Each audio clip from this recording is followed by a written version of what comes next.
السلام عليكم.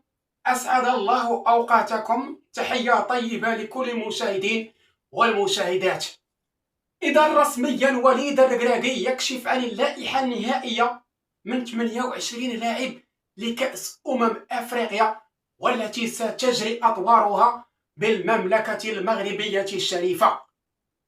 ولا مفاجآت في اللائحة أعزائنا المشاهدين سوى مدافع واحد اللي هو عبد الحميد أيت بودلان، فيما نفس اللائحة اللي شفناها في آخر تربص اللي واجهنا فيه منتخب الموزمبيق ومنتخب أوغندا.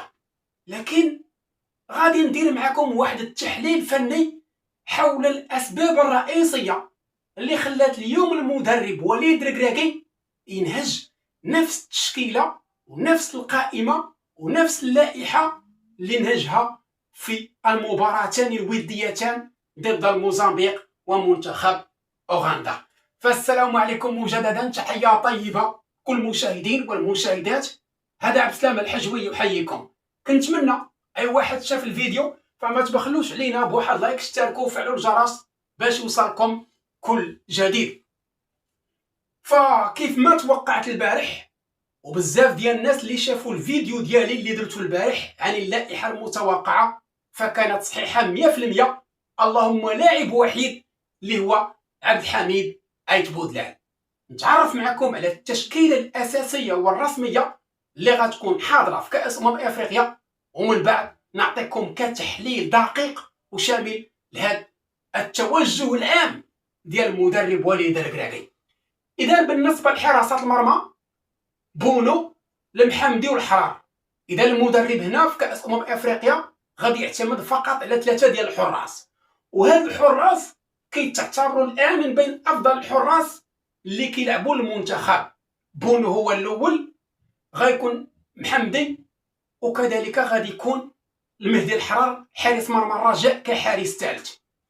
بالنسبة لمحور الدفاع أشرف حكيمي، محمد شيبي كما تنقولوا الركراكي عزيز عليه هذا اللاعب، الياميق، رومان سايس، عبد الحميد أيت بودلان لاعب رين الفرنسي. هذا اللاعب راه مؤخرا مصم على مستويات رائعه جدا.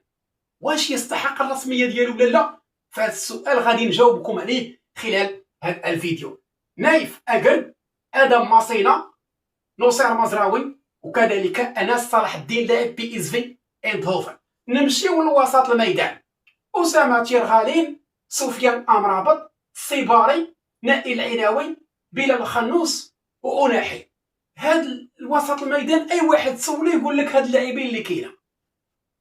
بالنسبه للهجوم دياز، اخو ماش معوض ديالو، طالبي، نصيري، الكعبي، رحيمي، الزلزولي، وكذلك بن صغير.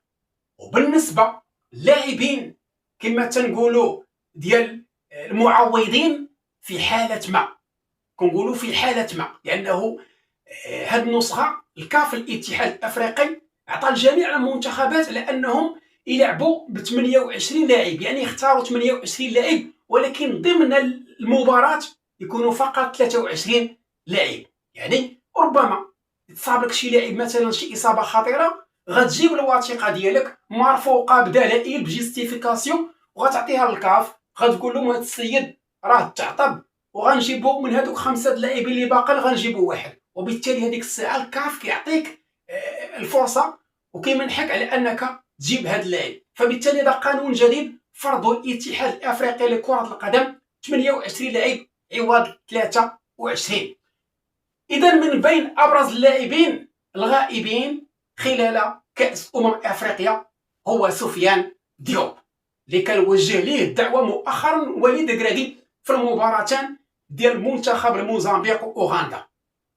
كيجي كذلك اللاعب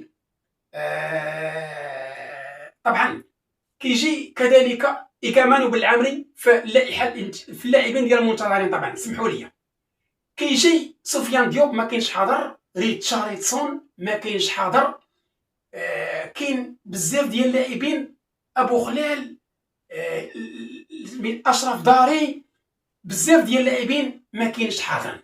ولكن غنديروا واحد التقييم شامل حول الاختيارات المنطقية ديال المدرب. إذا هنا السؤال والتوجه العام ديال المدرب، واش الاختيارات ديالو كانت منطقية أو لا فيها العاطفة؟ وهنا الجواب صريح، والجواب ديالي غادي يكون مبسط. اختيارات ديال المدرب وليد الكراكي بناءة على بزاف ديال المعطيات عاطفية، اللي يبغيوني ولا كرهوني. علاش؟ لأنه ملي كتشوف دياز ما كيلعب حتى مباراة مع ريال مدريد، وهاد اللاعب 4 ديال المباريات متتالية كيلعب مثلا 3 دقائق ولا 4 دقائق، دابا انت كتفترض على انه هاد اللاعب غادي يقدم لك الاضافه.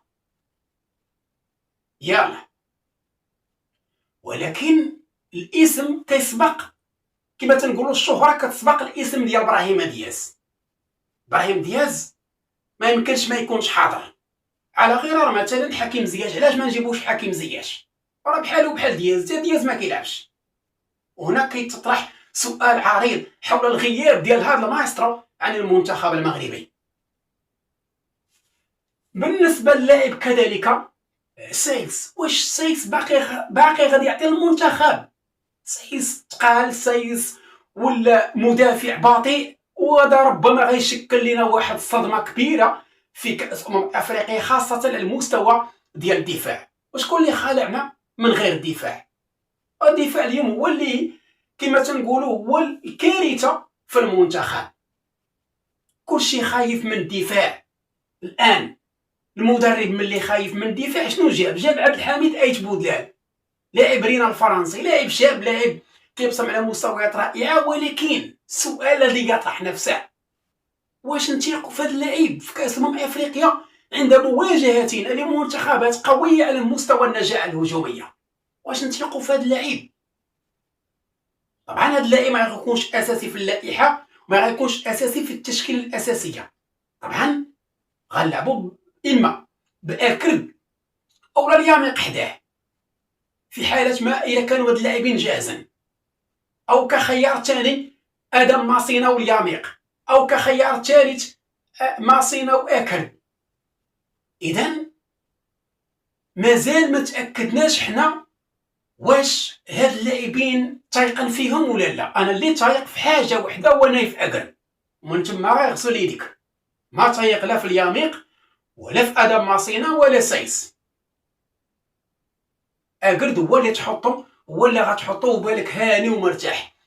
اذا حراسات المرمى ما عندنا فيها حتى شي مشكل، جميع الحراس اللي كان ممكن يوجه لهم الدعوه هما هادو.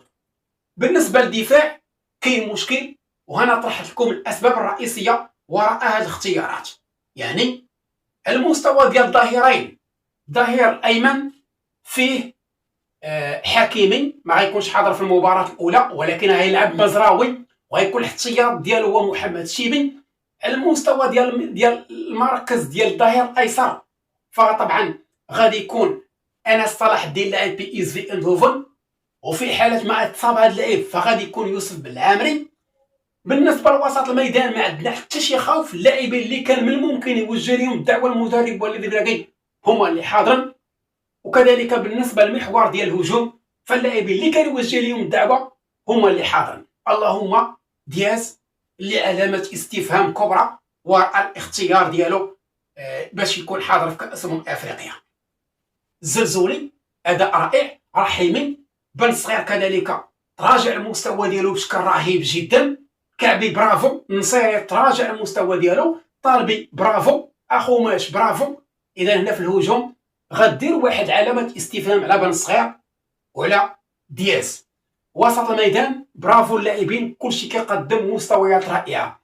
محور ديال الدفاع غدير علامه استفهام على سايس، غدير علامه استفهام على الياميق، والياميق راه قدر يدير لك خطا ويقتل لك كلشي. فبالتالي حسب تصور ديالي على انه خيارات الركراكي فيها شي شويه ديال العاطفه، مقارنه واش منطقيه ولا لا. فجواب ديال هذا السؤال فهو اللي غيجيب لينا عليه، خاصه الى فاز بكاس افريقيا بالمغرب. فنتمنى لكم التوفيق، الشكر موصول لكل المشاهدين. نتلاقى ان شاء الله بكم في حلقه اخرى تخص اخبار منتخباتنا الوطنيه.